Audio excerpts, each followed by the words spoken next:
Bande originale de la série israélienne Téhéran sur le cyberespionnage et le dernier épisode qui est sorti notamment hier soir. C'est un dossier qui revient effectivement très souvent dans l'actualité. On parle de cyberguerre entre Israël et l'Iran. Une guerre secrète mais féroce dont les enjeux sont parfois vitaux. Et encore une fois, ces derniers jours, ces dernières semaines, on l'apprenait, l'Iran a mené une cyberattaque visant de hauts responsables israéliens, dont l'ancienne ministre des Affaires étrangères Tzipi Livni, également une ancienne ambassadrice américaine auprès de l'État juif. C'est ce qu'a annoncé ce mardi 14 juin une société israélienne de cybersécurité. Et Christophe, on en sait désormais plus sur cette attaque, en effet, grâce à l'entreprise Checkpoint Research qui fournit des renseignements de pointe sur les cybermenaces à ses clients. Concrètement, l'équipe de recherche collecte et analyse les données mondiales sur les cyberattaques. C'est l'un des principaux fournisseurs de solutions de cybersécurité aussi pour les gouvernements et les entreprises dans le monde, et donc un acteur du high-tech israélien. Et sur son site internet, l'entreprise a décrit donc la récente attaque dans un communiqué affirmant que celle-ci avait utilisé un large éventail de faux comptes de messagerie pour gagner la confiance de ses victimes, prendre le contrôle de leurs comptes, voler des informations et les utiliser pour attaquer d'autres cibles. C'est la technique du phishing, plus précisément du spear phishing, les attaquants utilisant un faux raccourcisseur d'URL pour dissimuler les liens d'hameçonnage, et pour crédibiliser la chose, ils utilisent aussi un service légitime de vérification d'identité pour le vol de documents d'identité. Et oui, c'est très bien rodé, effectivement. Dans de nombreux cas, la correspondance électronique ou les documents mis en avant par les hackers faisaient référence en fait à des problèmes de sécurité liés à l'Iran et à Israël. Checkpoint a par ailleurs déclaré que la campagne avait plusieurs caractéristiques pour indiquer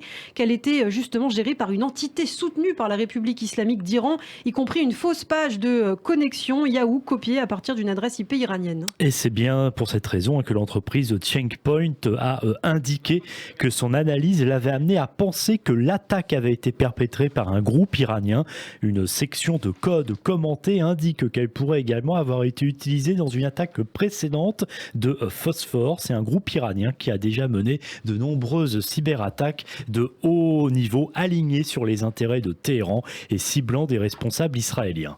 Alors dans le détail, les cibles n'ont pas été nommées par Checkpoint pour protéger leur vie privée, à l'exception donc de Tzipi Livni, on l'a dit, qui a accepté elle que son nom soit publié, mais la liste est longue et comprenait donc selon Checkpoint un ancien général de division de Tsahal, bien connu apparemment, qui occupait un poste hautement sensible, c'est lui qui a été apparemment le plus mis en danger, mais aussi l'actuel président de l'un des principaux groupes de réflexion israéliens sur la sécurité, une ancienne ambassadrice américaine en Israël, l'ancien président d'un centre de recherche du Moyen-Orient ou encore un cadre supérieur de l'industrie de la défense israélienne, des postes donc très importants. Mais alors concrètement, Christophe, qu'est-ce qui s'est passé pour Tzipi Livni ? Eh bien là encore, Checkpoint détaille l'affaire. En fait, la ministre aurait été contactée par mail par un présumé ancien général d'état-major de Tsahal, un mail envoyé à partir de la vraie adresse électronique de ce dernier. Il contenait précisément un lien vers un fichier que le hacker, qui avait pris possession du compte du général, lui demandait d'ouvrir et de lire,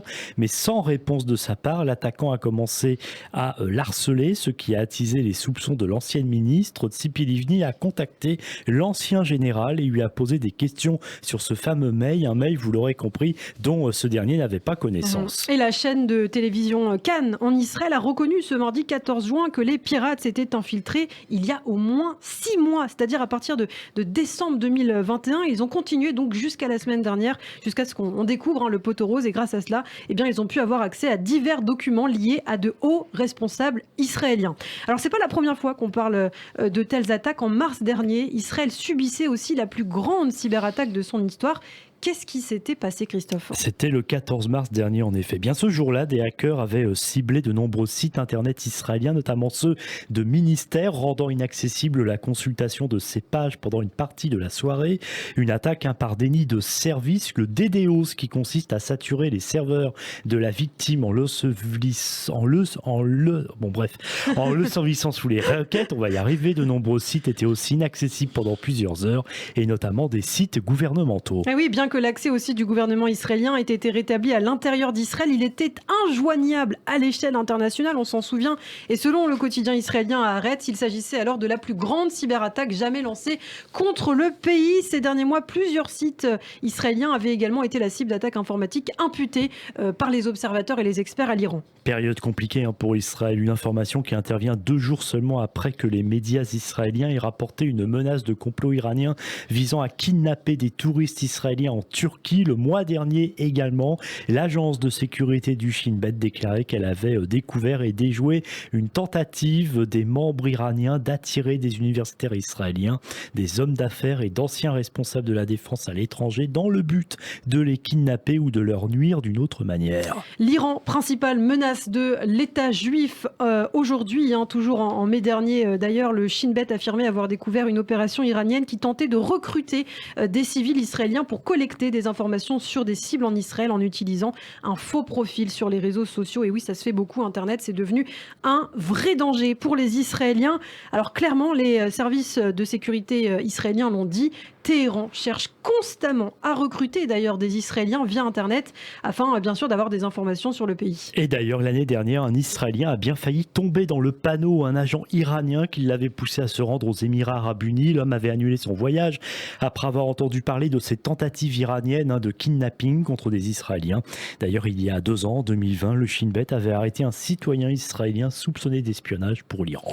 Alors une autre information, on l'apprenait ce mois-ci, ce mois de juin 2022, au début du mois, et ça concerne Israël. Le géant Microsoft a contrecarré des cyberattaques d'un groupe de hackers libanais. Effectivement, Microsoft a révélé avoir identifié et déjoué les attaques d'un groupe de hackers basé au Liban, répondant au nom de Polonium. Ces pirates informatiques sont suspectés de travailler pour le compte d'ailleurs du ministère du renseignement de la République islamique d'Iran. Et en effet, le Microsoft Threat Intelligence Center, chargé de lutter contre les risques de cyberattaques, a annoncé avoir suspendu plus de 20 comptes OneDrive malveillants.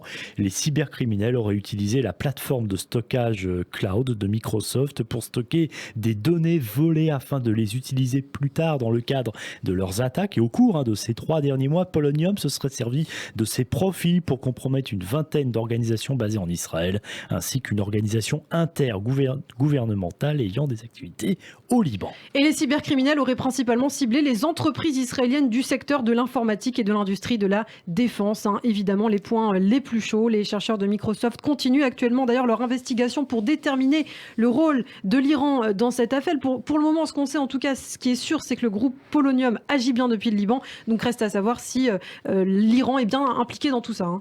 Oui, c'est certain, mais c'est certain, l'Iran maîtrise le cyberespionnage du bout des doigts, passant véritablement maître dans l'art des cyberattaques. Il y a déjà plus de 10 ans, en 2010 à l'époque, à la suite d'un important piratage visant les ordinateurs utilisés dans son programme nucléaire, le pays a décidé d'investir dans le cyberespace.